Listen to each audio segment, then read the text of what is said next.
Hello everyone, welcome back to my channel. हमने भी गांधी जी के आंदोलन के टॉपिक शुरू कर रखे हैं अपने। तो वहाँ हमने चंपारण आंदोलन से लेकर सविनय अवज्ञा आंदोलन तक का जो बीच बीच में जो एक्टिविटीज़ हुई थी भारत में और कौन कौन से वो आंदोलन हुए थे, क्या क्या उनका इफ़ेक्ट हुआ था, क्या क्या उनका रिजल्ट रहा था, तो ये हम सारा उसमें लास्ट की जो हमारे 2-3 वीडियो 3-4 वीडियो इनकी हो चुकी हैं गांधी जी के आंदोलन की, तो उसमें कवर कर चुके हैं। तो जिसने वो वीडियो नहीं देखी हो प्लीज़ वो वीडियो ज़रूर देखें, तभी ये जो आगे के हैं गांधी जी के आंदोलन की जो ये आज का मैं टॉपिक कवर करवा रही हूँ ये आपका क्लियर हो पाएगा, क्योंकि ये मैं कंटिन्यूस एक सीक्वेंस में करवा रही हूँ, इसे एक दूसरे से रिलेटेड करके, ठीक है, तो ताकि वो आपको ना अच्छे से क्लियर हो जाएंगे। तो हमने लास्ट जो आंदोलन पढ़ा था वो पढ़ा था सविनय अवज्ञा आंदोलन। वो 1930 में हुआ था। उसके बाद गोलमेज सम्मेलन हुए थे, 3 गोलमेज सम्मेलन हुए थे ब्रिटेन में, जो कि फर्स्ट वाला हुआ था 1930 में, फिर 1931 में और फिर 1932 में। तो जो गांधी जी ने जो अटेंड किया था वो क्या था भाई, 1931 वाला। याद रखना, गोलमेज जो सम्मेलन है वो पूछ लेते हैं, तो गांधी जी ने सेकंड वाला ही गोलमेज सम्मेलन जो अटेंड किया था, एक ही किया था, और कांग्रेस ने, तो वो सेकंड वाला था। और उसमें क्या हुआ था कि जो दलित वर्ग है उसके पृथक निर्वाचन की बात कही गई थी, जिसको फिर गांधी जी वहाँ से छोड़कर वापस आ जाते हैं। उसके बाद जो तीसरा गोलमेज सम्मेलन जो हुआ था वो गांधी जी अटेंड नहीं करते हैं और दोबारा से सविनय अवज्ञा आंदोलन आके वापस शुरू कर लेते हैं 1932 में। तो उसके बाद क्या होता है कि जब वहाँ के जो वो थे प्राइम मिनिस्टर थे, ब्रिटेन के जो प्राइम मिनिस्टर थे वो अध्यक्ष होते थे गोलमेज सम्मेलन के, तो उन्होंने फिर एक भेजा है कम्युनल अवार्ड, और उसको मैकडोनल्ड अवार्ड भी बोलते हैं, इसको याद रखना। तो ये भेजते हैं, ये क्या था, इसमें क्या था, ये भेजा जाता है भाई 16 अगस्त 1932 को। ये कम्युनल जो अवार्ड है ये भारत में आता है। इसमें दलित वर्ग को पृथक निर्वाचन का अधिकार दिया गया था। अब इसी वजह से गांधी जी वहाँ से छोड़कर आए थे उसको, जो सम्मेलन हुआ था गोलमेज सम्मेलन सेकंड वाला, और वापस इसी को फिर से उन्होंने भेज दिया है। ये क्यों भेजा गया था, क्योंकि BR अम्बेडकर जी जो थे उन्होंने ये मांग की थी कि भाई दलितों का जो निर्वाचन है वो अलग होना चाहिए, ठीक है, उनको अलग से सीट मिलनी चाहिए। तो इसकी वजह से फिर क्या हुआ था, गांधी जी ने जब ये भारत आया है तो इसके खिलाफ में हंगर स्ट्राइक शुरू की थी गांधी जी ने। तो ये किया गया था 20 सितंबर 1932 को गांधी जी ने पूना जेल में, ठीक है, पूना जेल में ये जो हंगर स्ट्राइक थी ये शुरू की थी। अनशन जो शुरू हुआ था उनका 20 सितंबर 1932 से हुआ था। 26 सितंबर 1932 को गांधी जी और अंबेडकर के बीच फिर एक समझौता होता है, क्योंकि गांधी जी समझ गए थे कि जो अंग्रेज़ हैं वापस से, जैसे कि मुस्लिम लीग बनाने का जो उनका विचार था वो भारत इसको हिंदू को और मुस्लिम को अलग किया था। अब हिंदू में ही जो ये दलित वर्ग का अलग से पृथक निर्वाचन की जो बात की जा रही है ये भी हिंदू के विभाजन की ही बात है। तो गांधी जी समझ गए थे, तो इसलिए गांधी जी ने अंबेडकर जी को जेल में बुलाया है और वहीं पे एक समझौता होता है जिसको बोला जाता है पूना पैक्ट, ठीक है। तो ये हुआ है 26 सितंबर 1932 को। इसमें क्या कहा गया था भाई, इसमें जो कम्युनल अवार्ड था उसमें 71 सीट दी गई थी दलितों को, ठीक है, स्टेट लेजिस्लेटिव असेंबली में। तो यहाँ पर गांधी जी ने बोला कि भाई 71 की जगह मैं 148 सीट दूंगा, और जो रिजर्वेशन है सेंट्रल असेंबली में उसको 18% दूंगा। तो इससे क्या हुआ भाई, अंबेडकर जी तो फिर मान गए इस चीज़ को, क्योंकि उनको तो यही चाहिए था, उनको ये नहीं था कि अलग से कुछ किया जाए, बस उनको ये था कि रिजर्वेशन है जो वो दलितों को मिलना चाहिए। तो गांधी जी अंबेडकर जी इस बात को मान गए, और यहीं पे फिर जो गांधी और अंबेडकर पैक्ट है वो होता है, और उसी को पूना पैक्ट बोला जाता है। फिर गांधी जी ने सितंबर 1932 को हरिजन सेवक संघ की स्थापना की है। सितंबर 1932 को, याद रखना। लेकिन इसका शुरू का जो नाम था वो था अस्पृश्यता निवारण संघ, याद रखना। जो हरिजन सेवक संघ है उसका स्टार्टिंग का नाम अस्पृश्यता निवारण संघ रखा गया था शुरू में, बाद में उसको बदलकर हरिजन सेवक संघ किया गया था। तो इसके जो अध्यक्ष बनाए गए थे वो थे घनश्याम दास बिड़ला, और सचिव जो बनाए गए थे वो थे अमृतलाल विठलदास ठक्कर। ठीक है, तो ये सचिव थे और घनश्याम दास बिड़ला थे वो इसके अध्यक्ष बनाए गए थे पहले। इसका जो मुख्यालय है वो है गांधी आश्रम किंग्सवे कैंप। ठीक है, गांधी आश्रम किंग्सवे कैंप दिल्ली में इसका जो मुख्यालय है वो है। वर्तमान में अगर पूछ लिया जाए तो भाई वर्तमान में इसके अध्यक्ष शंकर कुमार सान्याल हैं। ठीक है, शंकर कुमार सान्याल इसके वर्तमान के अध्यक्ष हैं। इसके बाद जनवरी 1933 में क्या हुआ कि गांधी जी ने एक हरिजन पत्रिका का प्रकाशन किया है। हरिजन का मतलब भाई गांधी जी के अकॉर्डिंग क्या था, हरि से था भगवान मतलब ईश्वर, और जन से था लोग। ठीक है, मतलब ईश्वर के लोग। ठीक है, पूछ लेते हैं, ये क्वेश्चन एक बार बना हुआ है, हरिजन शब्द का क्या अर्थ था गांधी जी के अनुसार। तो हरिजन का था भगवान के लोग। इसके बाद क्या होता है कि 7 नवंबर 1933 से लेकर और 29 जुलाई 1934 तक गांधी जी ने हरिजन मार्च की थी। ठीक है, हरिजन मार्च की थी जो स्टार्ट हुई थी वर्धा से, महाराष्ट्र में है जो वर्धा, वहाँ से स्टार्ट हुई थी। लगभग अगर देखा जाए तो 20,000 किलोमीटर की यात्रा इन्होंने तय की थी और लगभग 9 महीने तक ये हरिजन मार्च था जो वो चला था। ठीक है, इसके बाद आता है गवर्नमेंट ऑफ इंडिया पैक्ट 1935 में। उसमें क्या था, उसमें ये एक तो ये क्या था जो गवर्नमेंट ऑफ इंडिया एक्ट है 1935, एक तो ये था भी फाइनल कॉन्स्टिट्यूशनल जो एफर्ट किए जा रहे थे कौन संविधान से रिलेटेड, एक तो ये फाइनल था। और याद रखना जो फंडामेंटल राइट का हमारा जो प्रोविज़न है वो वैसे तो लिया गया है बिल ऑफ राइट्स यूएसए से। ठीक है, लेकिन अगर इफेक्ट पूछा जाए तो वो है गवर्नमेंट ऑफ इंडिया एक्ट 1935 का फंडामेंटल राइट्स पे।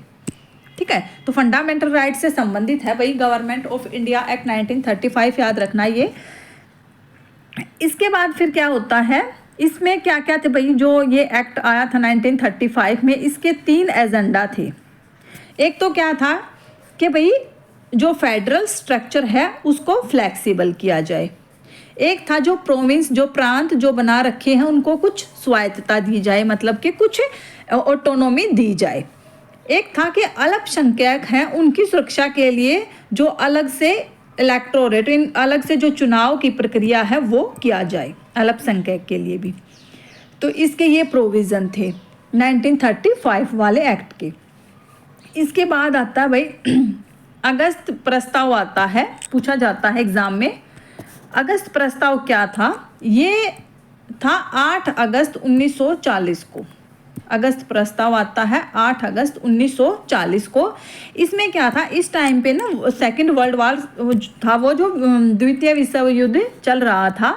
तो उसमें क्या था कि भाई अंग्रेज़ों को भारतीयों की मदद चाहिए थी, क्योंकि सबसे बड़ा कॉलोनी तो भारत ही था अंग्रेज़ों के लिए। तो भारतीय जो सैनिक थे उनकी मदद चाहिए थी, और उन्होंने एक प्रस्ताव दिया कि भाई अगर तुम सेकंड वर्ल्ड वार में हमारी मदद करोगे तो हम तुम्हें वर्ल्ड वार ख़त्म होने के बाद कॉन्स्टिट्यूएंट असेंबली बनाकर देंगे। ठीक है, लेकिन यहाँ पर क्या किया भाई, भारतीय तो ऑलरेडी जो प्रथम विश्व युद्ध हुआ था उससे सबक ले चुके थे। यहाँ पर भारतीयों ने मना कर दिया कि जो कॉन्स्टिट्यूएंट असेंबली है वो हमें पहले बना कर दो, उसके बाद हम युद्ध में मदद करेंगे। तो ये फिर क्या हो गया, ये अगस्त प्रस्ताव था जो वो फेल हो गया, इसका कोई वो वजूद नहीं रहा, क्योंकि यहाँ पर भारतीय नहीं माने थे। एक अगर पूछ लेते हैं भाई अगस्त प्रस्ताव के साथ जो गवर्नर जनरल थे उस टाइम पे वो कौन थे, वो थे लिन लिथगो। ठीक है, लिन लिथगो थे जो वो गवर्नर जनरल थे उस टाइम पे भारत के। फिर इसके बाद जब अगस्त प्रस्ताव जब फेल हो जाता है उसके बाद आता भाई क्रिप्स मिशन। भारत में क्रिप्स मिशन आता है मार्च 1942 में। स्टेफोर्ड क्रिप्स इसके हेड थे। ठीक है। इसने भी सेम मांग रखी थी कि भाई डोमिनियन स्टेटस देंगे हम भारत को, ठीक है, और कॉन्स्टिट्यूएंट असेंबली बनाएंगे। लेकिन वही था, इसके बारे में फिर वही था कि भाई भारत तो इस चीज़ को पहले ही मना कर चुका था। तो इसीलिए गांधी जी ने क्रिप्स मिशन के बारे में क्या बोला है कि भाई ये एक ऐसा चेक है जिसका बैंक पहले ही दिवालिया हो चुका, मतलब पोस्ट डेटेड चेक बोला था गांधी जी ने क्रिप्स मिशन को, ठीक है।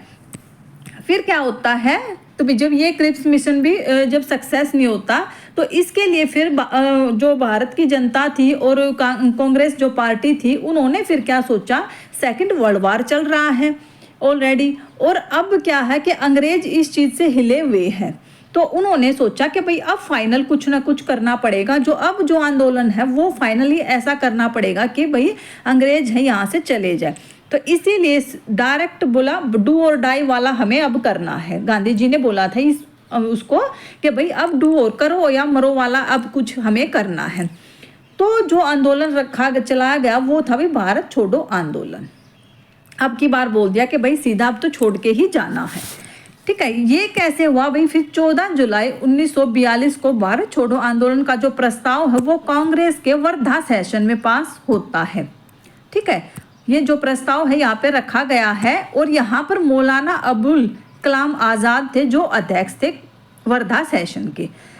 8 अगस्त 1942 को फिर ग्वालियर टैंक मैदान है जो कि बम्बई में था, ठीक है, वहाँ पर भारत छोड़ो आंदोलन की ऑफिशियली घोषणा कर दी जाती है, ठीक है। पब्लिक में ऑफिशियली घोषणा उसकी कर दी जाती है 8 अगस्त 1942 को। अब अंग्रेजों ने क्या किया, अंग्रेजों ने 9 अगस्त को ही, जैसे ही घोषणा हुई है अगले दिन ही कांग्रेस के सभी जो बड़े नेता थे उनको अरेस्ट कर लिया कि भाई जब लीडर ही नहीं रहेंगे तो ये जो आंदोलन है ये चलेगा ही नहीं। लेकिन अब क्या था भाई, अब जो आंदोलन जो छिड़ा था ये रुकने वाला नहीं था। तो इसको दबाने के लिए जो ब्रिटिश सरकार थी उसने ऑपरेशन 0 आवर्स चलाया था। ये याद रखना, एग्जाम में पूछा गया क्वेश्चन है, ऑपरेशन 0 आवर्स कब चलाया गया था, तो ये चला गया था भारत छोड़ो आंदोलन को दबाने के लिए, ठीक है, 1942 में। इसको अगस्त क्रांति भी बोला जाता है, ठीक है। अगस्त में शुरू हुई थी, 9 अगस्त से 8 अगस्त से जैसे घोषणा हो गई थी, तो उस तभी से इसको अगस्त क्रांति भी बोला जाता है। इसी जो डू और डाई मैंने बताया है तो वो यहीं पे शुरू हुआ था, ठीक है। जो ये नारा दिया गया था वो भारत छोड़ो आंदोलन में दिया गया था। याद रखना, एकमात्र जो आंदोलन है नेतृत्व विहीन, मतलब विदाउट लीडरशिप वाला जो आंदोलन था वो यही था, क्योंकि सारे लीडर्स को क्या कर लिया गया था, अरेस्ट कर लिया गया था। और लेकिन जो आंदोलन छिड़ चुका था वो भारत की जनता में आ गया था, ठीक है। तो गांधी जी को और सरोजनी नायडू जी थी, उनको रखा गया था भाई आगा खां पैलेस में, पुणे में है ये, ठीक है। आगा खां पैलेस है पुणे महाराष्ट्र में, तो वहाँ पर उनको बंदी बना के रखा गया था, मतलब जेल में, ठीक है। फिर नेहरू जी को और जेपी कृपलानी जी को रखा गया था अहमदनगर की जेल में, जो कि पुणे में ही है, ठीक है। यहीं पर नेहरू जी ने एक बुक लिखी थी भाई, डिस्कवरी ऑफ इंडिया। याद रखना, पूछ लेते हैं कहाँ पर जो नेहरू जी हैं उन्होंने डिस्कवरी ऑफ इंडिया लिखी थी, वो अहमदनगर की जेल में लिखी गई थी ये बुक। इसके बाद राजेंद्र प्रसाद को रखा था बांकीपुर की जेल में, बिहार में है बांकीपुर, वहाँ पर रखा गया था राजेंद्र प्रसाद जी को। जयप्रकाश नारायण, इनको रखा गया था हजारीबाग की जेल में, ये भी बिहार में है, ठीक है। कुछ अंडरग्राउंड लीडर थे भाई, जो मतलब ओपनली तो नहीं आ रहे थे, लेकिन पीछे से क्या कर रहे थे, मदद कर रहे थे आंदोलन की, ठीक है। उनमें क्या है कि अरुणा आसफ अली का नाम आता है, जिन्होंने झंडा फहराया था इसमें, जो भारत छोड़ो आंदोलन का जो शुरुआत हुई थी टैंक के वहाँ पे, ग्वालियर जो टैंक मैदान था वहाँ पर झंडा फहराने का काम किया था अरुणा आसफ अली ने, ठीक है। फिर है राम मनोहर लोहिया और उषा मेहता, इन्होंने क्या किया था, इन्होंने रेडियो पर प्रसारण किया था जो पूरा आंदोलन कहाँ पर क्या चल रहा है। तो याद रखना, ये पूछा गया क्वेश्चन है उषा मेहता का और राम मनोहर लोहिया का, एग्जाम में पूछा गया क्वेश्चन है ये। तो ये रेडियो प्रसारण कर रहे थे इसके टाइम पे फिर जो भारत छोड़ो आंदोलन जो चल रहा था, तो भाई पैरेलल गवर्नमेंट बनी थी, मतलब कि गवर्नमेंट तो ऑलरेडी थी ब्रिटिश की, तो उसी टाइम पे भारत में भी कुछ गवर्नमेंट बनाई गई थी, कुछ सरकार बनाई थी, 3 जगह पर चली थी ये, ठीक है। ये पैरेलल जो गवर्नमेंट थी ये 3 जगह पर चली थी। कहाँ कहाँ पर? बलिया में चली थी, बलिया यूपी में है, 1942 में ही चली, लेकिन सबसे कम टाइम के लिए ही चली वो। फिर तामलुक में चली, तामलुक है भाई वेस्ट बंगाल में, वहां पर जो मतंगनी हजारा, ठीक है, मतंगनी हजारा लीड कर रही थी वहां पर भारत छोड़ो आंदोलन को। 73 साल की वो लेडीज थी, ठीक है, लेडी थी, और 1942 से लेकर 1944 तक ये सरकार चली थी।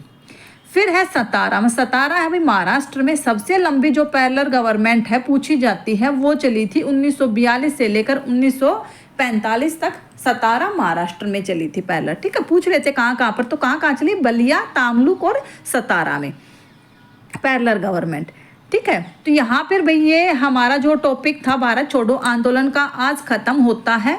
तो जिसने भारत छोड़ो आंदोलन ने भारत छोड़ो आंदोलन का जो ये था हमारा, ये लास्ट आंदोलन था गांधी जी का, जिसकी वजह से उसके बाद तो फिर हमें फ्रीडम मिल ही गई थी। तो गांधी जी का जो आंदोलन का टॉपिक था भाई, ये सारा टॉपिक कवर हो गया है हमारा। इसकी 4-5 वीडियो हैं, वो मैं लिंक दे दूंगी, तो आप सीक्वेंस से उनको देखिएगा और उसको समझिएगा। एग्जाम के पॉइंट ऑफ से काफ़ी अच्छे हैं। अगर भाई वीडियो पसंद आए तो इसको लाइक किया करो और इसको शेयर किया करो, चैनल को सब्सक्राइब करना। Thank you.